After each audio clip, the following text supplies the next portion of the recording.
the city, it's a war outside. You spread lies, it's a war in the mind.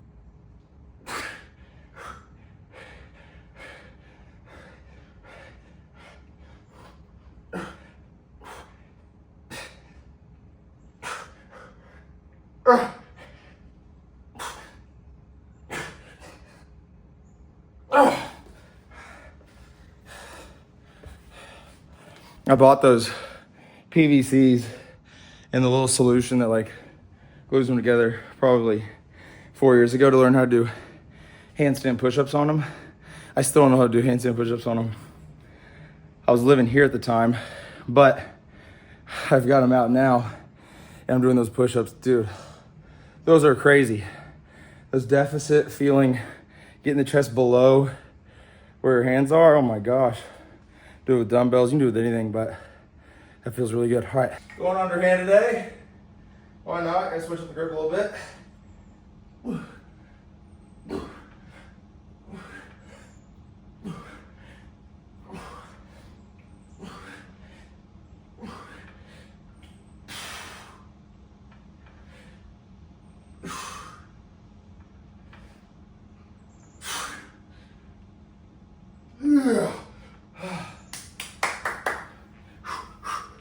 Didn't want to. Did it. Not falling to my feelings, but rising and stacking days. Doing it some more. All right, good morning. It is 5 a.m. We slept in, 5 a.m. I got 4 miles of running, 8-minute pace. I'm gonna get in the car, go down the street, do my upper body session. There's gonna be some bench. There's gonna be some push press.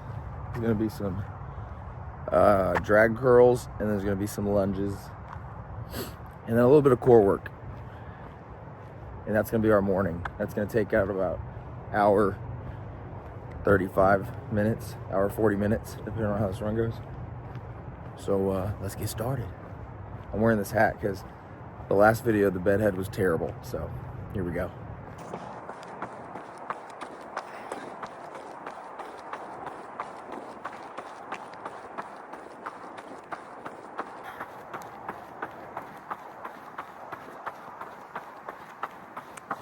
All right, run done. Time to lift. Get some bench press in. I've missed the bench press. It's been like 2 weeks. That's hard to set aside for a man like me. We're gonna do bench. We'll do all the good stuff. And then we rock and roll and have a great week of work. And no flights this week, no travel. That was crazy. What the heck, all right.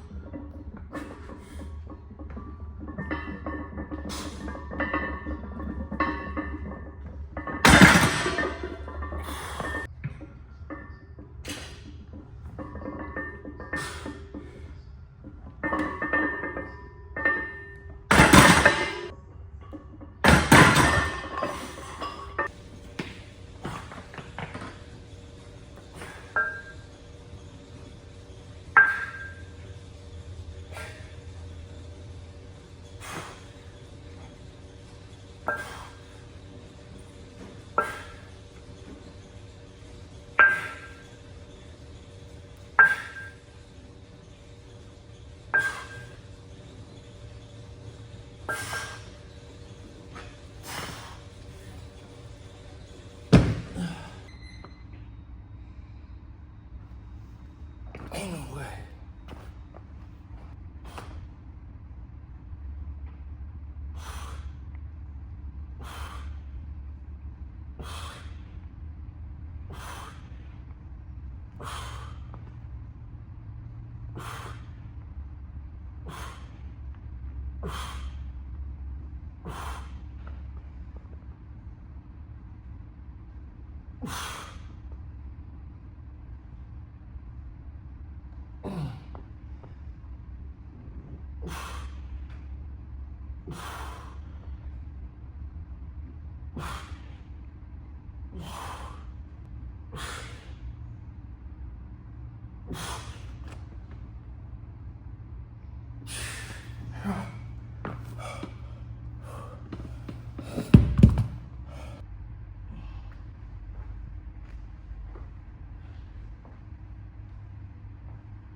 Hi, good morning. It's about 6 a.m. I'm just starting the run. Did some plyometrics to warm up and I feel great. So I'm gonna take about a 3-minute warm up and then jump right into what is gonna be 18 rounds of like a 1/10 of a mile pickup, and then followed by like 3 or 4 minutes of floating at like a 7:30 pace. The emphasis is on that 10%, where I'm doing that 1/10 of the mile really hard, fast, flowy. Get the legs moving fast again. We did a lot of slow work during Ironman, so this is gonna be fun. So let's get it. Cooling down. I'd say 6 miles done.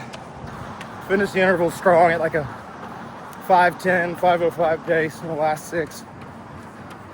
And right away I can tell you the fast twitch is not there. One thing I regret from Ironman training is not doing plyos enough. Granted, I only had so much time for every training session, so I ended up neglecting plyo work pretty much every day getting ready for the Ironman. I could admit that. If I did it, it would have been once a month. So, and I can feel it now. I can feel the speed's not there, like the top end speed, bounciness. And I did plyos a day, and my legs were tired before I got started. So, you know, just a new feeling. Note to self, do your plyometrics, even if it's 1 or 2 times a week. Just feel that bounciness on the feet so it doesn't go away. But I'll get it back. I know I will. It's gonna set me back a few weeks, but it's okay. That's okay. Overall, good run. I almost forgot. I gotta get my pull-ups in and film them. So I did 3 sets, and I'm gonna do one more right now.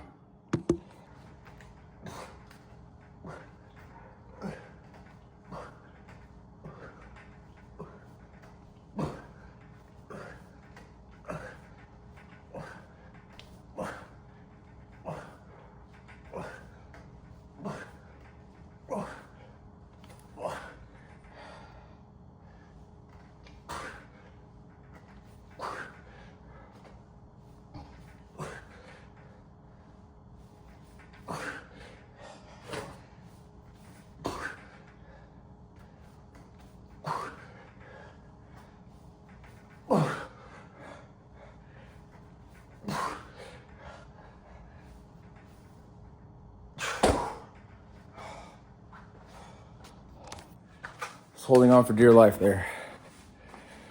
All right, last round of push-ups.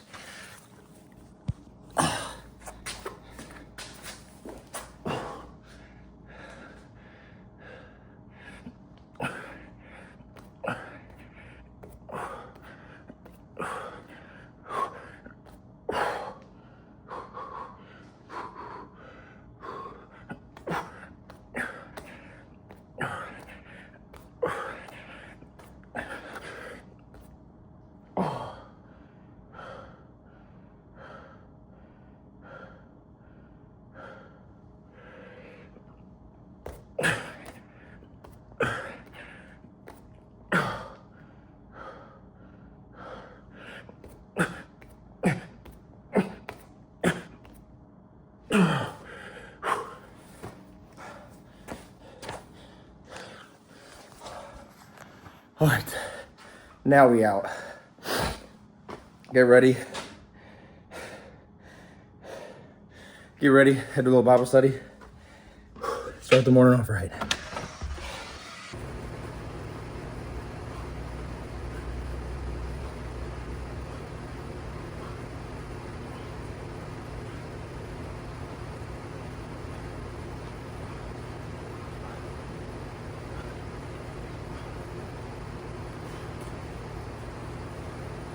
All right, someone had the idea of going through all the Psalms, so I'm late starting, but Psalm 1, read it today.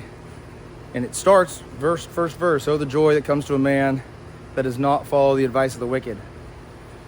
And it fell right in line, kind of with what I read today, which was Ephesians 5, which if you've ever gone through the book of Ephesians, background on it, Solomon, wisest man in the Bible, is writing it. And just talks about all the vanities of the world, the things you care about actually don't really have that much meaning without a heart all God desires is really your heart.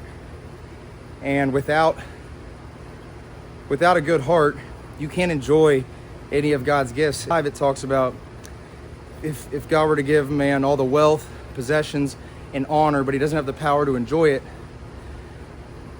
basically you'll always have this longing appetite. You always desire and crave more. You'll never be fulfilled. Everyone else around you will be enjoying it. Then he refers to as strangers.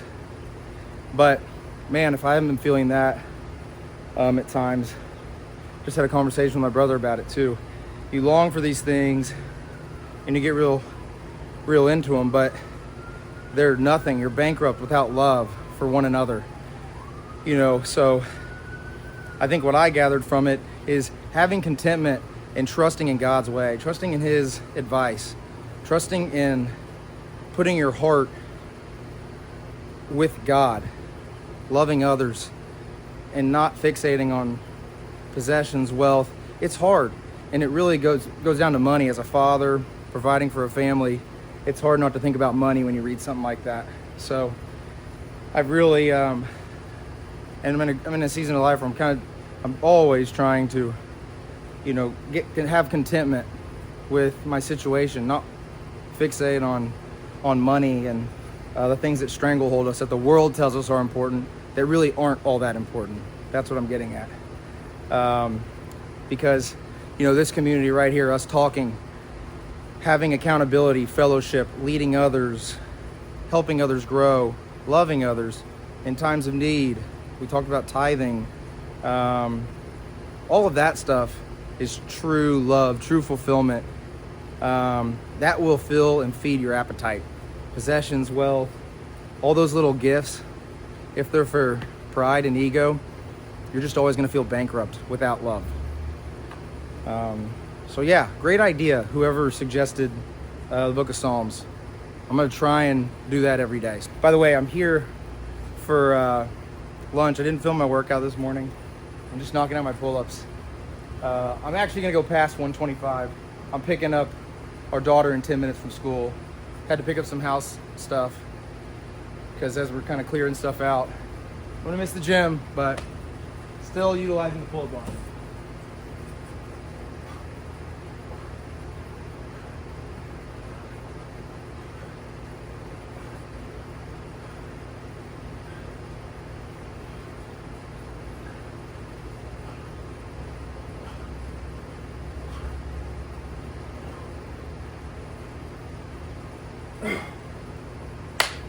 I'm gonna be sweaty picking her up.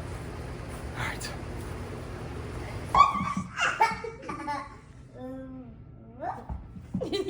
I got the hiccup. You the hiccups? Hiccup. He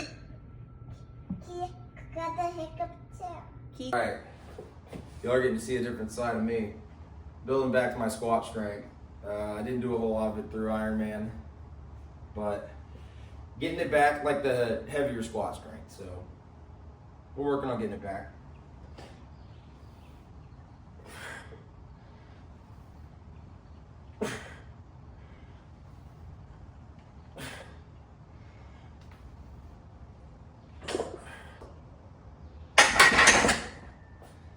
I swear it'll take like 4 sessions of that, and like the strength will quickly start to crawl back. But the first 3 or 4, it's like, oh my gosh, am I starting from square one? It's all good.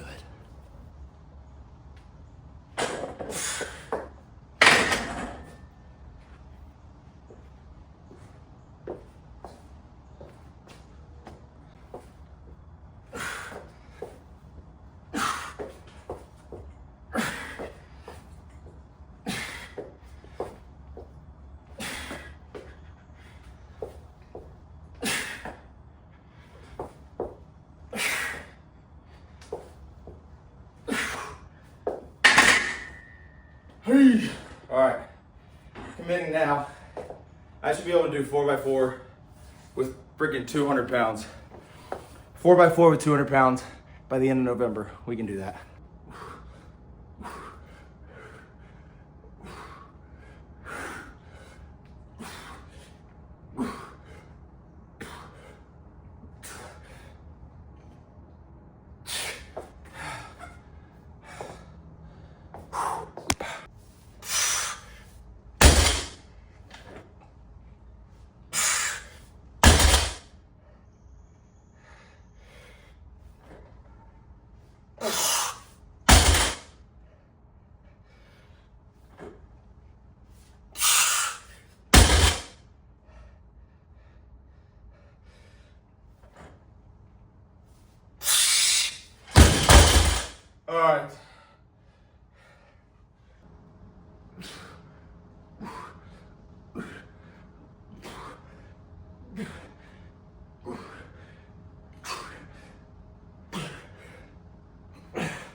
Tell you one thing that'll stop a session a lot quicker is I just heard the girls laughing inside. That's why it's important to get it done early. The second you hear that, as a dad, you're like, I gotta get in there. See them the hour before they go to school. So admittedly, it's making me stop early, but that's only because I slept really bad. Late wake up. Little kick in the rear today. Kick in the rear, but we're behind schedule. We're gonna bounce back though. Just to shoot y'all straight, this is one of those moments where the cobwebs get exposed with unloading a house. I'm finding my wife's very clean and I'm just dirty.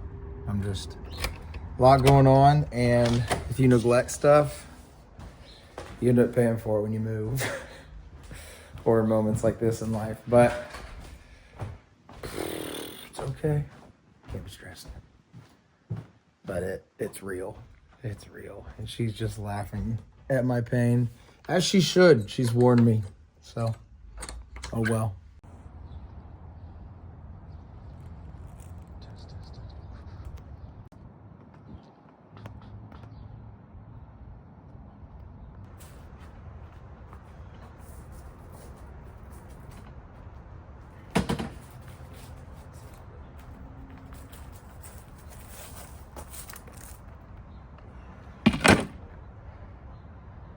Figure out how we fit this puppy.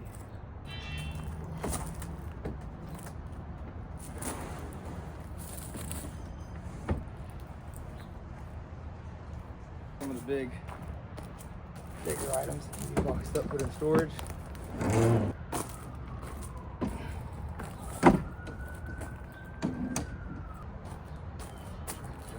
Anything. And I know it's a beautiful day, but we also live in Houston, Texas, where rain can come in an instant. But to be protected with this, extendo top too. That's the key. Fun part is getting it back in and like adjusted. Good. All right, it's time for lunch. Really, really creative lunch coming to you. So. Let's see. Mine right there. That's my snack for like 2:30. This is what we got to eat today.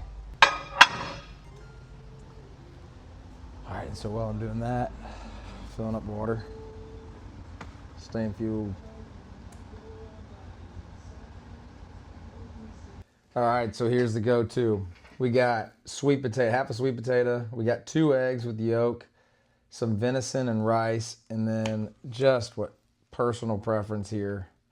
I know it's a bunch of sugar, don't at me. But it's just too good to pass up when it's sitting right there next to my desk. So I put a little bit of honey on there. You may call that a lot of bit, but oh well. And this is my breaking of the fast. So it's 12:15. And say a little prayer. And dig in. Thank God for just amazing food. And this is one of the simple little meals I have, like every day I bring a lunch. This is what I have. Maybe less of sweet potato, maybe less some rice. I don't know. But it is just very clean, very simple. Easy meal. I always try and refill water every time I go to the kitchen. Because what I found is if you're really hungry, you probably just need water. And then if you're still hungry, go ahead and eat. But yeah, this is like, my mouth waters every time I think of this meal. It doesn't get old for me. It might get old for some people, but it definitely makes eating a lot more simple because I can eat the same thing every day. All right, 3 things I discovered from achieving a sub 10-hour Ironman. That's a 2.5 mile swim, 112 mile bike, marathon to finish. Number 1, you find joy in the process of building up to it. The end result doesn't even matter. One thing I kept telling myself through training is, how can I fall in love with the process without being emotionally attached to the outcome? And I didn't come up with that. That's from an NFL player, by the way. But it's a great line of this process of discipline, consistency, the early morning grinds, growing myself as a human, the stacking of days, go figure. That is what I really fell in love with. The finish line was just you know, an accessory to it all. But I will say, number two, what I did learn at the finish line is we set ceilings on ourselves that are so shallow. We play small, and you need to play bigger, because once I did that, I thought, wow, maybe I can break 9 hours. I'm sitting here scheming up on how I can break 9 hours next year. And I never would have done that if I wouldn't have undergone this process. So we set ceilings on ourselves that actually can be broken. So keep busting that ceiling. Third, you're not actually in control at all. There's one person that is in control. He's a little higher than you. And I trusted in him. I used that whole race as an act of worship. I was in constant prayer talking to him, and it's a good thing I'm not emotionally attached to that end result, but rather the process of growing, because I can't control if I get a pop tire, if I break a leg, the bad things that can come. But I found a lot of peace in that, and just kind of letting go and surrendering that control, giving it to God, and just being thankful that I can even be out there and train myself and grow myself like this, rewire my brain to really work towards a goal like this. Those are the three things I learned. I hope this helped.